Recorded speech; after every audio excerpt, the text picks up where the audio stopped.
Fundamentalmente lo que vamos a hacer la tarde de hoy es una conversación. Es una conversación con tres amigos, con tres apasionados por los museos, por el arte, por la cultura.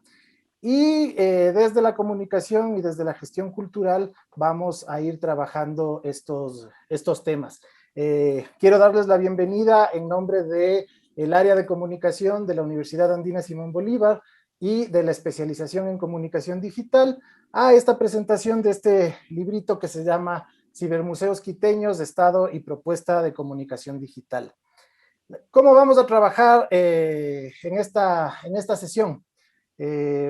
Fundamentalmente lo que les decía, es una lectura y es una aplicación de lo que han podido leer y de lo que han venido haciendo y que dicen, chuta, si he estado haciendo algo bueno o he estado haciendo algo malo o esta lectura no está de acuerdo con lo que yo estoy realizando, y eso es lo que queremos conversar con Ricardo, con Heidi y con Alfonso. Entonces, por eso les digo, no es una práctica de lectura aburrida del libro, sino más bien una práctica real de cómo están viviendo lo que yo propongo en este libro. Entonces, desde la experiencia y la sensibilidad, y fundamentalmente desde el conocimiento práctico de cada uno de los expositores, de los comentaristas, este libro lo que hace es abrirse como una colita, una gran cola de pavo real, para expandir la belleza y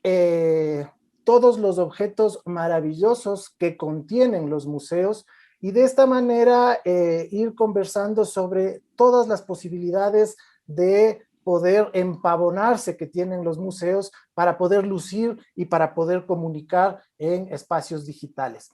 Quiero presentarles a mis compañeros de pantalla, porque ahora estamos en pantallas, para esta sesión. Entonces, durante el tiempo que ustedes tengan de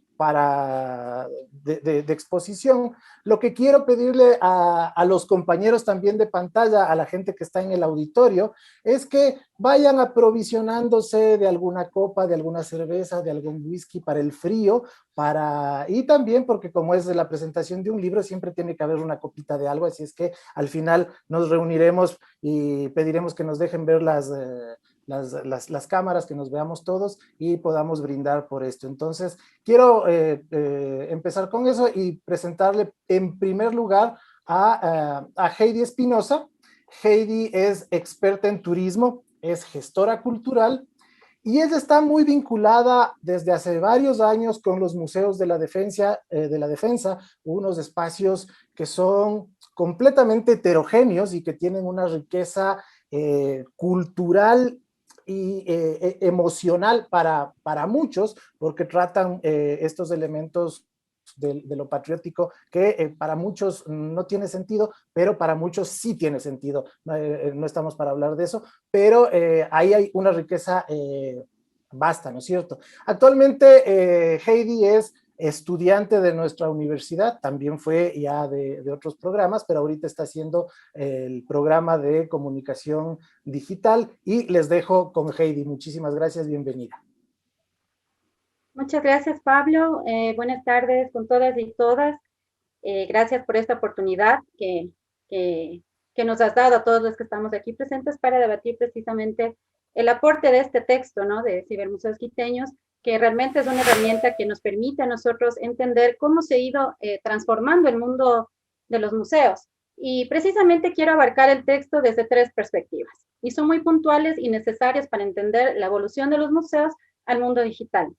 En primer lugar, tenemos la transformación de los museos en su modelo de gestión.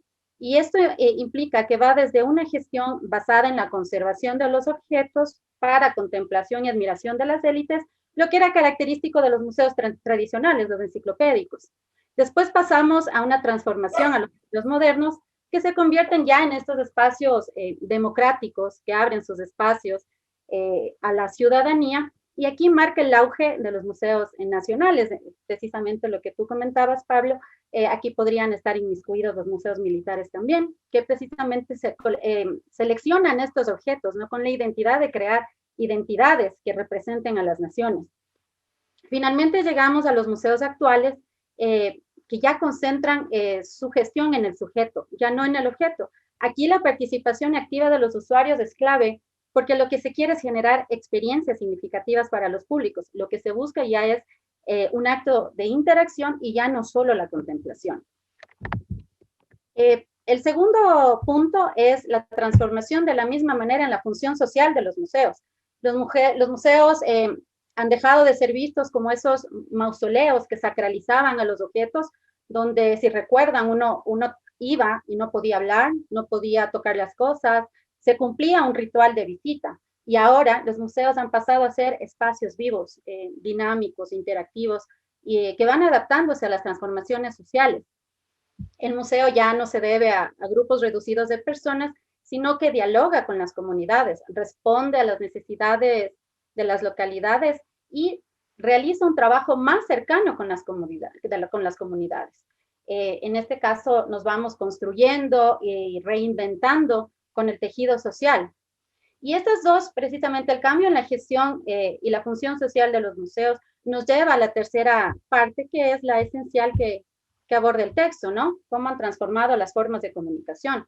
Y en este caso vemos que se pasa ya de esa comunicación lineal, que es de un guía o del curador instruyendo al visitante, y se pasa a una comunicación multidireccional, en la que el usuario es parte activa de la exposición. Aquí se crean formas de comunicación participativa, donde el usuario es también ahora un productor de contenidos. Las TICs en los museos nos han llevado, ya con el surgimiento, mejor dicho, las TIC, nos han llevado a que los museos debamos adaptarnos al mundo digital y utilizar distintas herramientas para potenciar nuestra función social. Pero en este caso, no se trata solamente de abrir una red social o de ir actualizando la información en la página web del museo, sino se trata de crear un cibermuseo, es decir, un espacio virtual, digital, que nos permita continuar interactuando con los públicos. Pero aquí es muy importante comprender que la función del museo no es informar, la función del museo es educar. Y por eso es la necesidad de crear estas nuevas narrativas a partir de el uso de herramientas transmedia o multimedia que nos permita generar estos procesos educativos. Entonces, el publicar o hacer distintas publicaciones no nos va a llevar a esa interacción. Entonces, es preciso crear estas narrativas que nos lleven a interactuar con los públicos. Ahora, por supuesto, todos los que estamos en el mundo de los museos sabemos que uno de nuestros limitantes son los recursos, y tener una página web adaptada a las demandas actuales es muy costoso.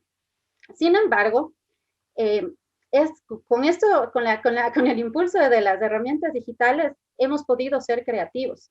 Y muchos de nosotros, como en mi caso, que no somos tan cercanos a las herramientas digitales, hemos tenido que aprender y explotar nuestra creatividad al máximo, precisamente para generar estos productos con una narrativa que nos permita continuar interactuando con los públicos.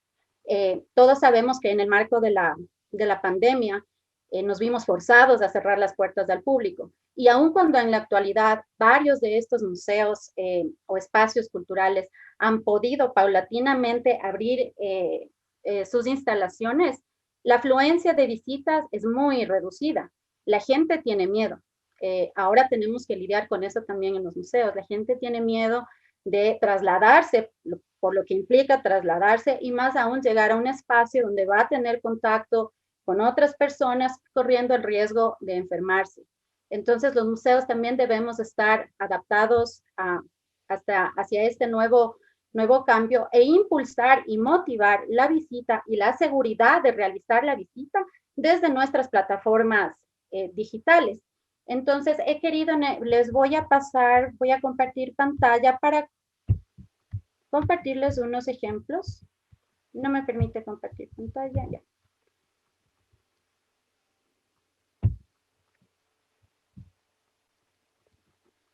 ¿Le están mirando? ¿Están mirando en pantalla?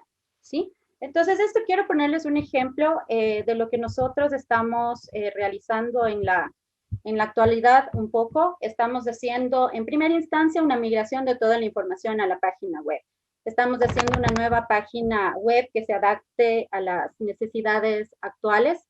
Y mientras estamos en este proceso de migración de información, lo que estamos es trabajando nuestra agenda desde las redes sociales, porque nosotros todavía no hemos podido abrir las puertas al público. Entonces, quiero darles aquí con esto que están observando un ejemplo de cómo podemos utilizar las distintas herramientas para lograr una interacción con el público. Entonces, tal cual, como lo expresa en el libro, que está muy bien detallado, nos explica cómo el uso de estas distintas herramientas nos permite lograr esta interacción con el usuario y un proceso cognitivo. Como les mencionaba antes, no se trata solamente de publicar o de informar, sino de lograr esta interacción y que en esta interacción se logre alcanzar un proceso educativo. Entonces aquí les pongo un ejemplo de una publicación que hicimos sobre Osvaldo Guayasamín. Entonces podemos ver aquí el texto normal en el que hablamos un poco del personaje, la fotografía que utilizamos para motivar y además tenemos un link que nos va a llevar al juego. Entonces, en este juego entra el usuario y participa de una trivia sobre el personaje que estamos abordando. Entonces, de esta manera nosotros estamos logrando esta interacción con los usuarios. Quiero compartirles otro ejemplo, pero no me deja. Espérenme un momentito, por favor. Bueno, ya no me permite porque está justo la pantalla. Déjenme ver si le minimizo. No me permite por acá. Está justo, me parece el Pablo. A ver, veamos acá. Aquí. Este es un ejemplo de lo que utilizamos en Twitter. Miren, es un video en el que utilizamos personajes animados y les contamos sobre la historia de la batalla de Pichincha del Museo Templo de la Patria. Entonces aquí vemos como unos personajes animados. ¿Lo escuchan? ¡Vamos a conocerlo! ¡Sí, vamos! Síganme, esta es la entrada. Estas pinturas nos cuentan la historia de... Entonces podemos observar cómo estamos utilizando una narrativa que va dirigida a un público específico, que es el público infantil, para que nos permita llegar a esta cercanía a los estudiantes, a los niños, que hoy en día sabemos que la herramienta esencial de comunicación de las nuevas generaciones es la tecnología. Y aquí vemos el último ejemplo que les quiero pasar. Miren, son los distintos elementos que vamos utilizando que no se enfocan solamente en un producto específico. Este es otro video. En este video no se tiene audio, sino que es un personaje que va contando la historia sobre el Palacio de la Exposición. De esta manera, nosotros constantemente hacemos un análisis de redes sociales que nos permite identificar a nuestros públicos y generar estos productos digitales dirigidos a un público específico para que nos permitan interactuar. Y algo curioso, que es muy importante, es conocer las estadísticas, porque si bien sabemos en el caso de los museos de la defensa, nosotros recibíamos una media de visitas de 6,000 turistas al mes y un aproximado de 60,000 al año. Entonces, con una publicación como esta que tuvimos de Osvaldo Guayasamín, podemos ver el número de personas alcanzadas. Entonces, en una publicación, alcanzamos a 9,000 personas. Entonces, ahí vemos cómo se van ampliando nuestros públicos y cómo es necesario actualizarnos en conocimientos, en comunicación digital, para que nos permita generar estas narrativas y este impacto positivo en el público. Igual a mano izquierda, aquí podemos observar cómo se han ampliado nuestras estadísticas y cómo vamos creciendo cada mes. Esto es una maravilla también aquí de las redes sociales que nos permite ya tener un claro ejemplo de si está funcionando, no está funcionando, qué es lo que está funcionando, qué es lo que más está pegando, con qué tipo de público, con cuánto tiempo, porque esto también nos permite registrar si los videos, tienen que ser muy cortos o muy largos, quienes los están mirando. Entonces, esta es la manera en la que nosotros hemos logrado mantenernos abiertos al público durante todo este tiempo de pandemia, y es una herramienta que aun cuando se abran los museos a la visita ciudadana, va a permanecer con nosotros, porque debemos continuar informando en la forma de comunicación que tienen las generaciones actuales adaptadas a los ecosistemas digitales y también en nuestras visitas presenciales. Entonces, ya finalmente, solo para finalizar, voy a dejar de compartir la pantalla. Entonces, finalmente, la última reflexión del libro y de todo el aporte que este genera para que nosotros podamos continuar gestionando los museos desde ya una plataforma virtual, es que es necesaria, así como se ha ido transformando el museo a través del tiempo y se ha ido adaptando a las transformaciones sociales, nosotros también debemos adaptarnos a este mundo. Obviamente sabemos que el mundo digital no va a reemplazar a la visita presencial, porque el mismo hecho de estar en el espacio histórico o estar frente al objeto de un artista que admiramos nos va a generar una sensación que no tiene reemplazo. Sin embargo, esta herramienta, crear un cibermuseo, es una herramienta complementaria que nos permite potenciar esta función social y de la mano lleva con la actualización de los profesionales. Así como ha habido resistencia y debe haber habido resistencia cuando el museo tradicional pasó a ser de museo democrático y el democrático pasó a ser a un museo actual, contemporáneo. Esa resistencia que se crea ahora también por la entrada al mundo digital debe ser trascendida y considerar el aporte que llevan las herramientas digitales para que nosotros podamos continuar gestionando desde el museo y continuar construyendo comunidad, porque el museo sin comunidad no es un museo. El museo se debe al entorno social, le corresponde mejorar la calidad de vida de su entorno y esa lo podemos hacer también de la mano con las herramientas digitales. Muchas gracias. Muchísimas gracias, Heidi. Muy buenos los ejemplos de lo que están realizando. Ahora le doy el turno, la palabra a Ricardo Gutiérrez, a quien conozco desde hace varios años, desde el colegio, ya son varios años. Él es comunicador y su vida ha estado ligada directamente con los museos, con el mundo de la radio, pero fundamentalmente con el patrimonio, con la preservación del patrimonio y contar sobre el patrimonio y con el patrimonio de Quito y los museos de Quito.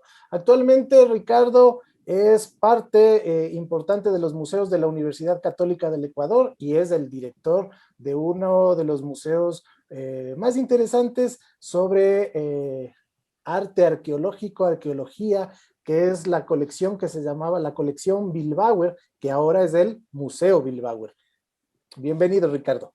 Muchas gracias, Pablito. Muchas gracias a toda la gente que está aquí, a Heidi también, a Alonso, y a todas las personas que están ya invitadas en este Facebook Live, en esta presentación singular, inusual, pero también muy, muy pertinente y muy, creo que congruente con el tiempo. Cibermuseos quiteños, una propuesta de un texto muy interesante que creo que para mí personalmente recoge mucho del pensamiento que nosotros habíamos tenido y que estamos generando antes ya, y que gracias al aporte de Pablo, pues se tiene un texto, se tiene un documento que une muchos de los autores, muchas perspectivas, de los intereses e incluso de las acciones que estamos desarrollando y que hoy, gracias a la pandemia, pues ha tenido un impulso muy, muy grande. Y es por eso que antes de empezar digamos, esta participación mía, yo más bien les quería proponer a ver si es que me acompañan haciendo un pequeño ejercicio de interpretación. No sé si se escucha lo que se oye al fondo. ¿Se oye? ¿Sí? ¿No? Entonces yo quería aprovechar este rato como para que en este rato de lluvia nos regalemos un segundito de un momento de respiración. A todo de la música que está sonando ahí en el fondo. Y quería preguntarle a don Pablo Escandón y a Heidi que están ahorita y también al Alfonso si abre su cámara. Quería que cierren los ojos durante 10 segundos y se regalen un momentito de respirar y de conectarse. Sentir su cuerpo, sus hombros, tal vez hay un poco de tensión. Mientras respiran, dejar que vengan algunas imágenes a nuestra cabeza, a nuestros sentimientos o sensaciones. Y le preguntaría a don Pablo, ¿qué se le viene? ¿Qué se te viene, Pablito, a la cabeza cuando escuchas? A la cabeza se me recordé. Imágenes que se te vengan. Sí, recordé una salida que hicimos cuando con mi papá, yo tenía 4 años, mi hermano tenía 6 años y mi papá nos sacó a lo que se estaba construyendo de la autopista al Valle de los Chillos. Esto es 79, 80 y todo era pastizales. Entonces yo me acuerdo esto y me evoca el olor de la hierba, la majada y las vacas. Por supuesto, no hay olor a campo si no hay olor a majada. Qué chévere que hayas podido generar un recuerdo, una vinculación con hombres incluso, ¿no? Heidi, ¿qué se te vino? A mí se me vino la época en la que hacía los rituales de solsticios y equinoccios en la mitad del mundo. Me vino la música y me remontó a la época ancestral y a esa comunión que generaba entre las personas y los rituales de la naturaleza, de los granos. Precisamente hace poco pasamos el Pauca Raimi, es como que lo tenía en la mente y con la música se me despertó toda esa ancestralidad. Despertó la ancestralidad, qué lindo concepto, me va a quedar con eso. Alfonso Espinosa, de patrón, cuéntenme, ¿cómo o qué se le vino? Es un pingullito y caja. Pingullito y caja. Lindo, me acordé de Pinta, me acordé del campo, ¿no? Es una evocación tal vez parecida a la del pueblo, pero sin la... Días de campo de niño por Pinta, ¿no? Y ese sonido con la gente del pueblo festejando. Qué chévere. Ese sonido del tamborcito y del pinguzo eran el corazón mismo de la fiesta. El corazón de la fiesta. ¿Qué pasa ahora con estas imágenes, queridos? Si es que yo les cuento que lo que estamos oyendo no es un pingullo, sino son objetos arqueológicos sonoros. Son ocarinas y flautas de hace, no sé, 500, 800, 1000 años. ¿Cambia la imagen? No. Casi no, ¿no es cierto? Por lo regular no cambia, pero lo que se quedó en ustedes es justamente esta sensación, y eso es un poco lo que quiero validar. Esa conexión, incluso con el cuerpo, con las imágenes, con los recuerdos, porque eso es lo que hacemos los museos. Y justamente quería empezar por esta parte porque hemos nosotros generado una experiencia, o recordado, vinculado una experiencia significativa en este ciberespacio. Y de algún modo estamos trabajando con la memoria, con el patrimonio, aquí y ahora. Y gracias a la tecnología hemos podido encontrar con eso. Y es por eso que yo les quiero presentar en este momento un par de objetos justamente ya con este precedente, con esta idea. Vamos a ver, y quiero que me acompañen en esto. ¿Observan ustedes ya ahí? Esta es una, ¿sí? ¿Me confirman? Sí, Chévere. Sí. Perfecto. Entonces, ¿me confirman ustedes? Miren lo que gracias a la tecnología podemos ver ahora. Esta figurina mide más o menos unos 20 centímetros de alto y es una de las ocarinas antropomorfas más interesantes que tenemos en la colección del Museo Wildbauer de la colección de la cultura Huanca. Es un objeto muy, muy interesante. No sé si logran reconocer algún patrón, alguna imagen aquí. En el brazo derecho, en la parte derecha. En el brazo derecho, ¿qué puedes encontrar? Ahí es como un ave. Puedes encontrar un ave, ¿sí? Exactamente, también aquí, tal vez aquí en el centro. Hasta allá no llego yo. No se ve mucho. No se ve mucho, ahí tal vez.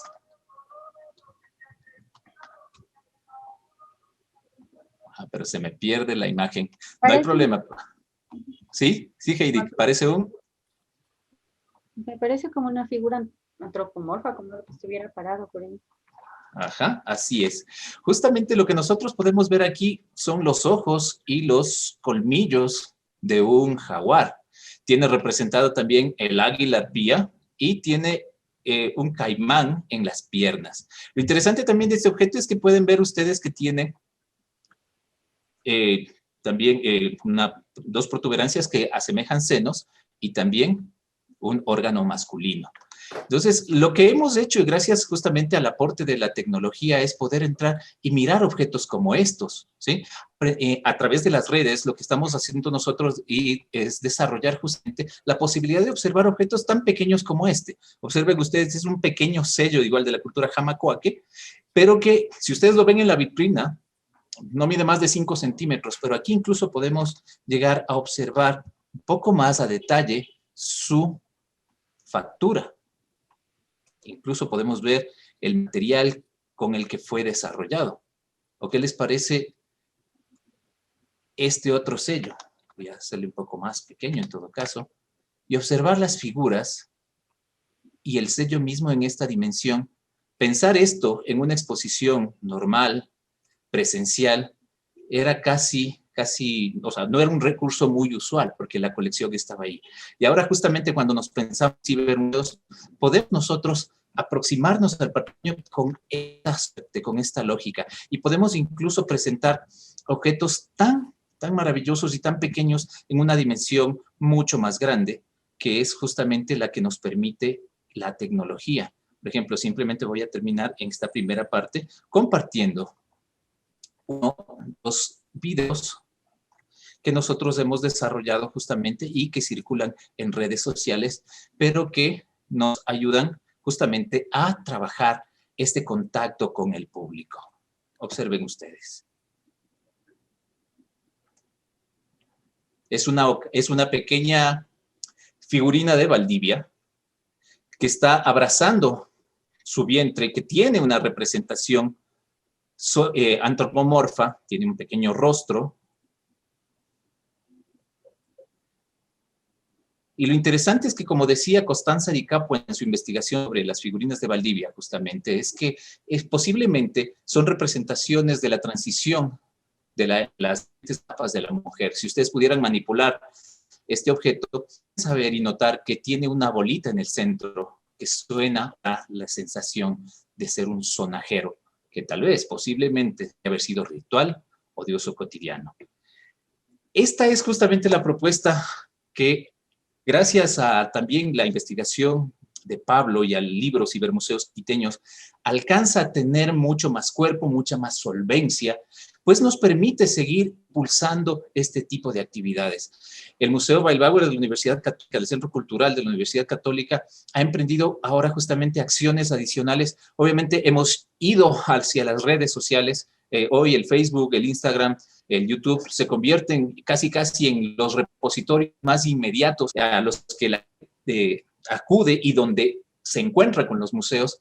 El Museo Wildbauer no era muy conocido antes y tampoco se hacía mucho trabajo en redes. Ahora hemos, como señala Heidi también, es como que gracias a las redes estamos teniendo gente que nos conoce, que nos hacen preguntas, incluso ya nos preguntaron si estar acá, si tienen un contacto de algún arqueólogo. Significa que justamente estamos ingresando a este ciberespacio y estamos conectándonos con el patrimonio. Yo quería recuperar un fragmento del libro de Pablo que dice: el museo se constituye en institución cuando las colecciones se organizan para ser exhibidas frente a un público.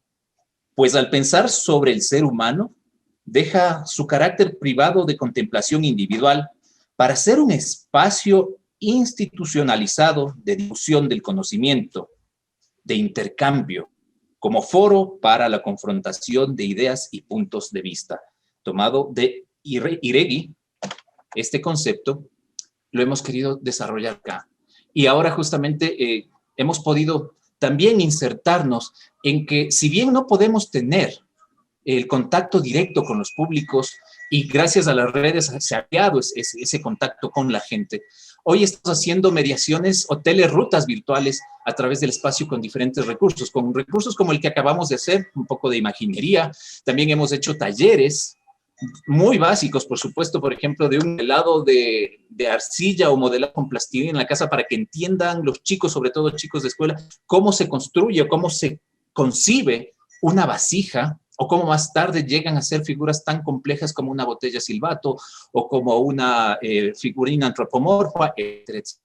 y hemos podido tener contacto de gente que nunca nos hubiésemos imaginado. Por ejemplo, se conectaron gracias al proyecto Descubre la Amazonía en Quito, que hacemos en conjunto con el Sistema Metropolitano de Museos. Pudimos estar tanto en Quito como en el Museo Arqueológico y Centro Cultural de Orellana. Estuvimos en Maco y en el Museo Weilbauer de la Católica, el mismo día, a la misma hora, con chicos de diferentes escuelas. Incluso se nos conectaron chicos, por ejemplo, de una escuela de Papayacta, que obviamente ellos tal vez no iban a llegar a un proyecto presencial. Y gracias a la tecnología hemos podido llegar a estos temas. Y entonces la creación de productos transmedia, crossmedia, de estas lógicas de llevar a cabo una propuesta del ciberespacio y de trabajar con modelos de diferentes puntos de vista, jugar, por ejemplo, con la museología de la idea, lo que también nosotros dentro de esta lógica de la investigación museológica le llamamos la museología crítica, ponerle un objeto al frente a la persona y no solo contarle la historia, sino más bien que ellos nos cuenten qué ven, qué interpretan, qué imágenes se les vienen. Es justamente una de las cosas que veo como el libro nos ayuda, nos respalda y nos permite generar este contacto con la razón de ser de los museos, que son justamente nuestros visitantes, ahora digitales, y espero que muy pronto también nuevamente presentes, pero que ya han tenido justamente un contacto. Hay una cuestión que suelo compartir con el equipo, es como que cuando ya la gente conoce algo y lo reconoce, por ejemplo, en el museo, hay una recompensa de dopamina muy interesante. Es lo que nos pasa cuando escuchamos canciones, por ejemplo, y estamos ahí que se nos viene, pero ya ubicamos esta recompensa de dopamina. Es un proceso también fenomenológico muy interesante que lo estamos viendo y lo estamos sustentando justamente en esta propuesta. Yo quiero agradecer a Pablo Andón por recoger, por esta investigación, por hacer el análisis de las propuestas. Hay un montón de cosas, ya vi la hora, así que más bien me voy a centrar en justamente agradecer y decir que este es un texto muy interesante, base para el trabajo que abre una puerta a muchas otras investigaciones en las que justamente, Pablo, hay que hacer un volumen 2, hay que investigar más todavía, y creo que la puerta se nos abre, y por eso quería agradecerte a nombre de la gente que trabajamos en los museos, de los gestores culturales y de los públicos que necesitamos también estos espacios. Así que muchas gracias por el aporte. No, muchísimas gracias, Ricardo. Un chévere viaje con música, y eso es lo que queremos y lo que hacemos con los museos, sentir las cosas, percibir por los sentidos. Y ahora alguien que sabe trabajar mucho con los sentidos viene a tomar la palabra, que es mi queridísimo amigo Alfonso Espinosa Andrade, quien tiene el oficio principal de ser poeta. Luego hace diversas cosas como ser comunicador, ha sido comunicador cultural durante varios años en espacios de medios, en espacios institucionales también, y ha sido parte de equipos de creación de museos como el Museo de María Augusta Urrutia, que me acuerdo que cuando éramos estudiantes, él entró a trabajar ahí y nos coló a poder ver esos cuadros maravillosos de Mideros y a ver los espacios. Entonces ahí siempre nos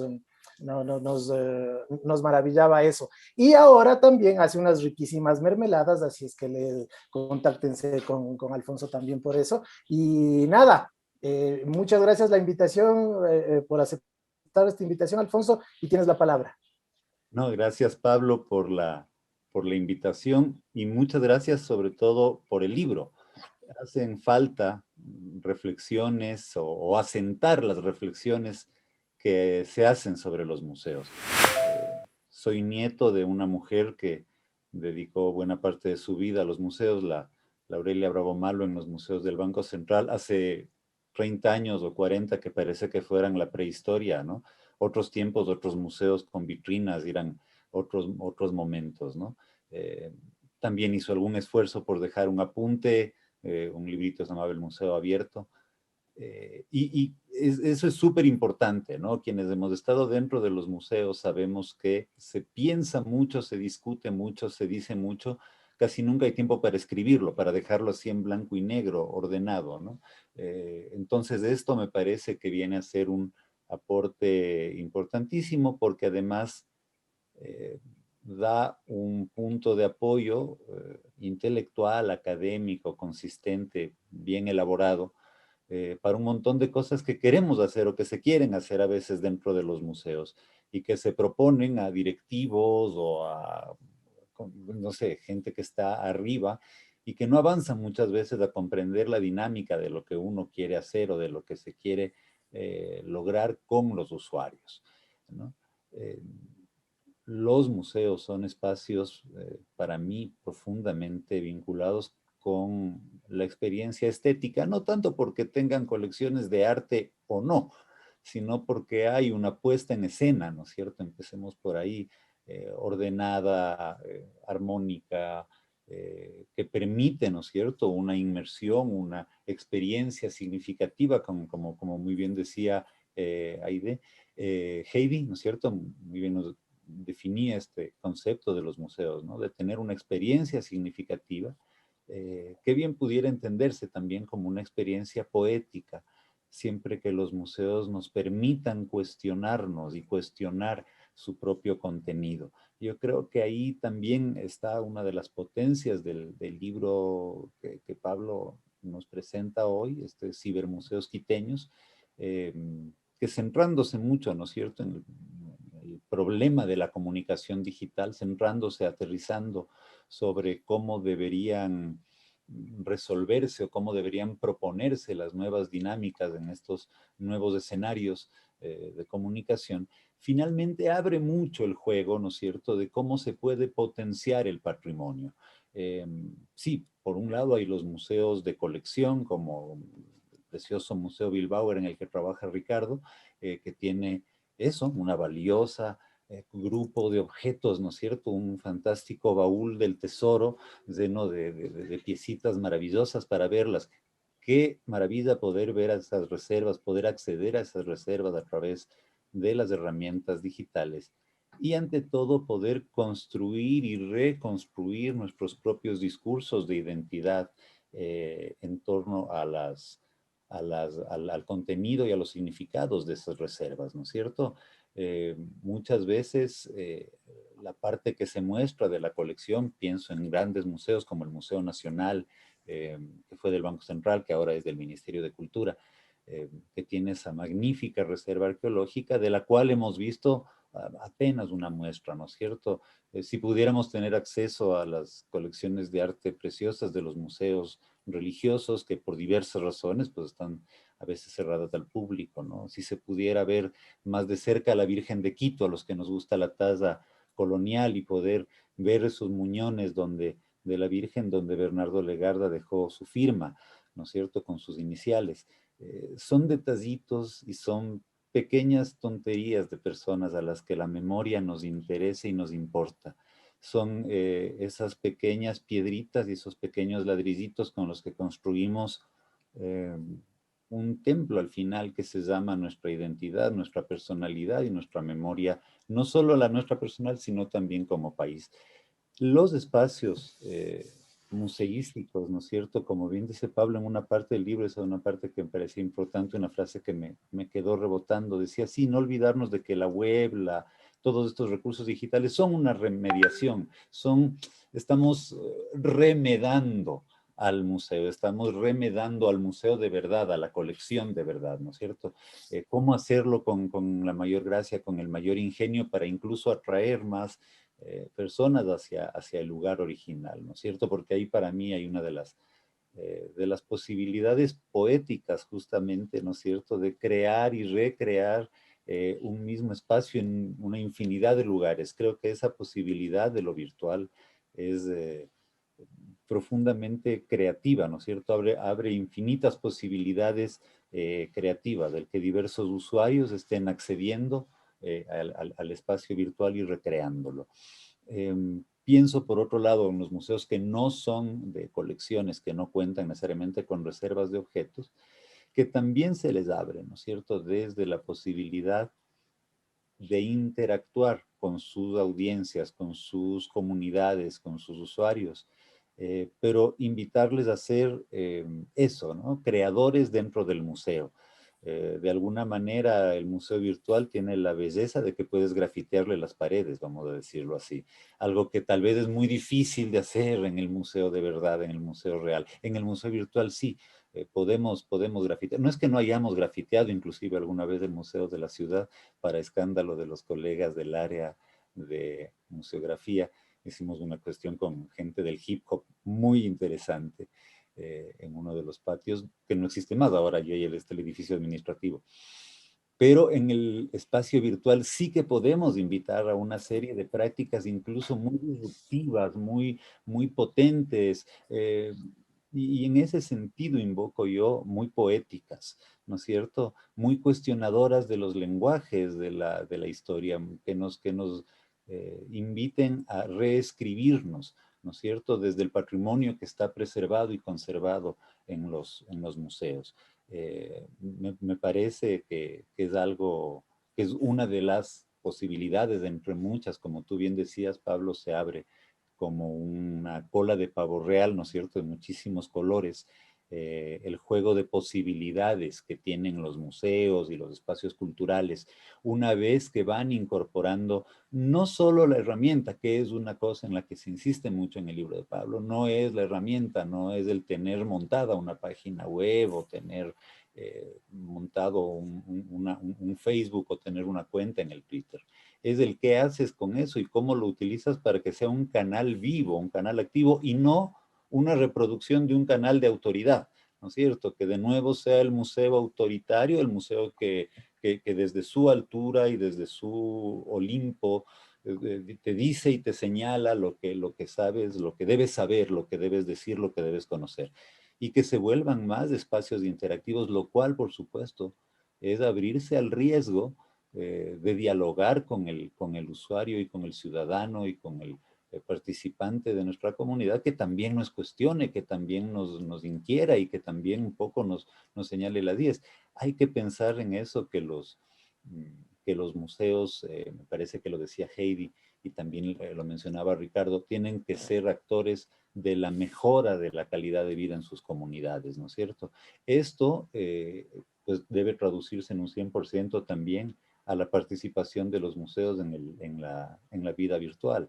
Eh, yo pienso y creo que los museos pueden ofrecernos deliciosos hilos de Twitter cada mañana, ¿no es cierto? Que reemplacen a los twitters, a los hilos de amargura y de odio político que circulan todo el tiempo, ¿no es cierto? Estoy seguro de que cada uno de los museos puede construir más de una pequeña historia, ¿no es cierto? En 5 o 6 tweets en los que puedan además acompañarse con imágenes, no sé, pensando en de nuevo, uno entre muchísimos recursos de la cola del pavo real, otra plumita nomás, ¿no es cierto?, que podría usarse.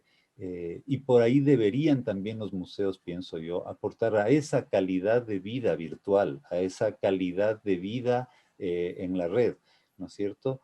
Todos tenemos nuestros tuiteros o nuestras cuentas de Facebook, que yo digo las de refugio, ¿no? Este tipo que sabe tantísimo de pájaros y que todo el tiempo está, o esta otra persona aquí que tiene un mapa de mujeres compositoras y que es una delicia de leerla, o otra persona aquí que se dedica a la Roma antigua, qué sé yo, ¿no? Estos espacios de conocimiento ofrecidos con delicadeza, con buen humor, con ingenio, que pueden sin duda mejorar nuestra calidad y mejoran nuestra calidad de vida como ciudadanos que somos ahora también de este otro mundo virtual, ¿no es cierto? Empezó siendo una cosita a la que entrabas de pronto por la noche a revisar el mail, ¿no? Y ya nos parecía escandalosa la inmediatez de poder responderle a un amigo de un día al otro o en pocas horas. Ya era de escándalo esa inmediatez. Ahora como te demores o como te dicen, como le dejes a alguien en visto en el WhatsApp, ya es causal de divorcio, ¿no? Ya es motivo de pelea entre amigos de toda la vida. El ñaño ya te quita el salud. ¿Por qué me dejas en visto, ¿no? Imagínate, ¿no? Estamos demandando unas respuestas así, ¿no? La aldea global se volvió más chiquita cada vez. Creemos que el otro está aquí al lado, inmediato, ¿no? De pronto los museos pueden ayudarnos a aportar con pausa, ¿no? A crear justamente espacios donde llegar como nos invitaba Ricardo al comienzo de su presentación, ¿no? A cerrar los ojos y respirar un poquito, ¿no? Uno de los directivos de la Casa Museo Simón Bolívar decía que una de las, que entre los derechos de los usuarios de los museos, o no, entre las cosas que uno puede hacer en un museo, y una de las más deliciosas es ir a un museo a no hacer nada, ¿no? Lo cual es espléndido, ¿no? Es relajarte y abrirte a la posibilidad simplemente de tontear un rato, lo cual virtualmente puede también recrearse, ¿no es cierto? Me parece que sí falta, y Pablo lo menciona con insistencia en el libro, sí falta mucho desarrollo todavía en el Museo Quiteño, en el Museo Ecuatoriano, para llegar a estos mundos virtuales que estamos citando. Se hacen esfuerzos, se hacen trabajos, nos vamos aproximando hacia allá, pero claro, vivimos del país en el que la página web del Plan Nacional de Vacunación duró 12 minutos y pico. Entonces, la tecnología parece que aún no es nuestro fuerte. Ojalá desde los museos se pueda jalar el motor, ¿no es cierto? Ir jalando un poquito la máquina hacia ese lado. Siendo que yo creo que los museos han aportado cosas ya re importantes, ¿no? Que ya se hable de mediación, que eso sea un concepto, que el concepto de mediación ya esté por ahí entre los pedagogos y entre algunos profesores y todo circulando, ya me parece que ha sido un gran logro de los museos, que fue desde donde se propuso esa nueva manera de entender una educación, no desde la autoridad del conocimiento, sino desde la solidaridad del poder construir en conjunto, horizontalmente, ¿no es cierto? Un significado que tenga sentido para todos. Eso, aplicado con una lógica poética en el plano de lo virtual, creo que es una de las enormes posibilidades que tienen los museos quiteños. Y nada más, simplemente con esto ya cerrar, Pablo, agradecerte muchísimo a ti, felicitar a la Universidad Andina por la iniciativa, además de dejar en papel el libro. Yo, si bien hemos estado aquí hablando de todas las bondades y bellezas de lo virtual, sí creo que por otro lado la parte virtual, el mayor mérito que puede tener es terminar de convocarnos hacia estos espacios históricos verdaderos para que los conozcamos y los visitemos y estemos allí, ¿no es cierto? Que no los reemplacen, porque además pienso que no podrían reemplazarlos, pero que pueden tener su propia potencia, ¿no es cierto? La virtualidad tiene su propia potencia y hay que saber aprovecharla y ojalá crezca, pero ojalá crezca en ser una herramienta que nos debe a conocer y reconocer esos espacios históricos.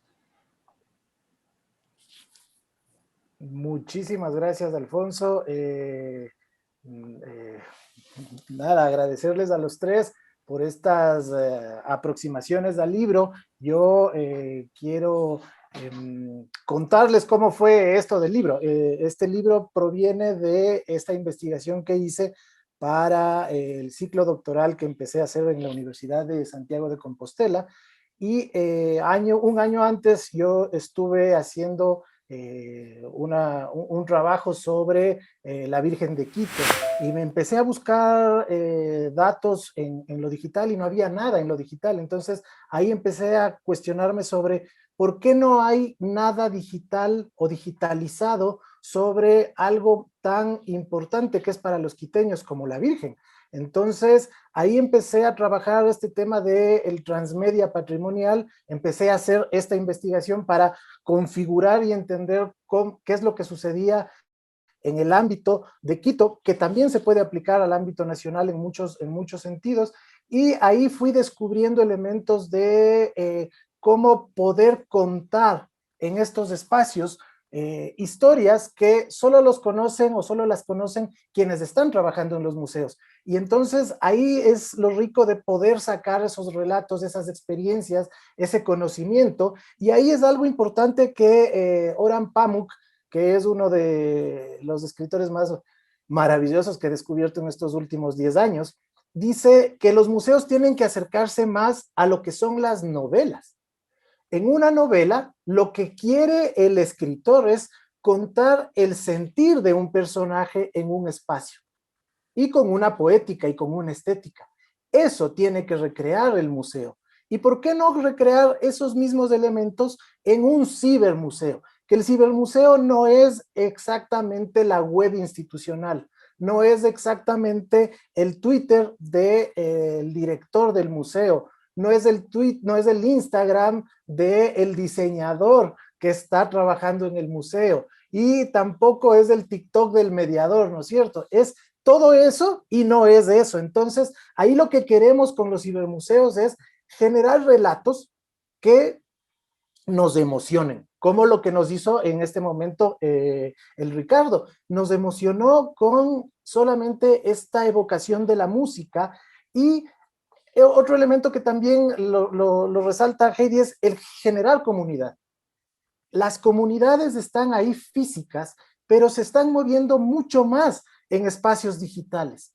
Rafael Racines, por ejemplo, tiene un montón de seguidores, Ladrillos de Quito tiene otro montón de seguidores, las fotografías de antiguas de Quito son como espacios de museos o son estos cibermuseos que también están funcionando. Entonces, ahí está generándose un tipo de conocimiento, una conversación distinta a la que los museos no están atendiendo. Entonces, hacia allá también tienen que ir enfilando sus miradas. Entonces, y un elemento también importante que a mí me gusta contar siempre es que en el museo debemos encontrar algo propio, de cómo nos podemos apropiar del espacio o de un objeto.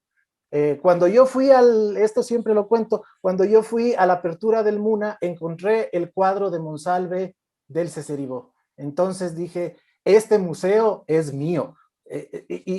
Pero yo iba por el sol de la Tolita. Entonces, antes de entrar al Sol de la Tolita, vi el cuadro de Monsalve que estaba en la barra del Céceribo y dije, no, este es mi museo, yo tengo que venir acá, y es el espacio donde realmente se está contando mi historia, la historia de quienes íbamos por allá, ¿no es cierto? Entonces, de esa misma manera, a mí me interesa todo lo que dice Pamuk, y es potenciar estos elementos sensibles, sensitivos, y por medio de los objetos expandir también estos relatos. Y de esa manera lo que hace es que nos metamos, hagamos este buceo de inmersión en un tema, en un juego, en una dinámica, que ahí está representado todo el cibermuseo. Y ahí es cuando empezamos a evocar esas historias, empezamos a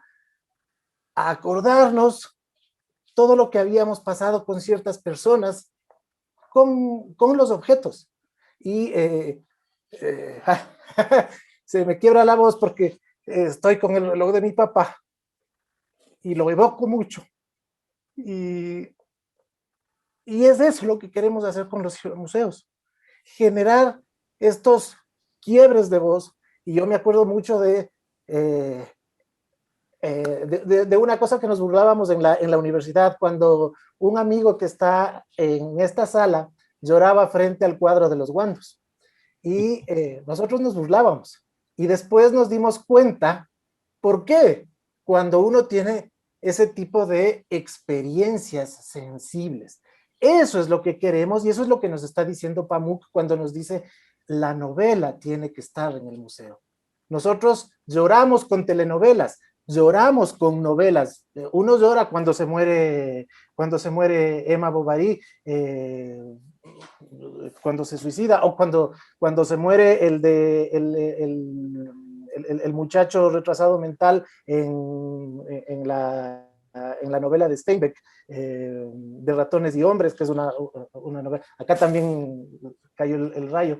Y entonces es hacia eso a lo que va el tema de los cibermuseos, que por medio de la tecnología hagamos esa inmersión, participación, conversemos y tengamos esas interacciones sociales y esas interactividades virtuales. Yo les recomiendo del libro las entrevistas, que son riquísimas. Entrevista a Fernando Irigaray, que es un maestro del transmedia y tiene un museo, desarrollaron con la gente de Rosario un museo transmedia para un sector histórico. Está Germán Rey, la entrevista que nos cuenta cómo él participó en un museo sin objetos, en un museo que solamente tiene tecnología y que hace esta evocación de sensaciones, porque es el Museo de la Memoria y del Encuentro de la Paz, con toda la barbarie que ocurrió en Colombia. Está la entrevista a Isidro Moreno, que es un tipazo, que es una joya de hombre,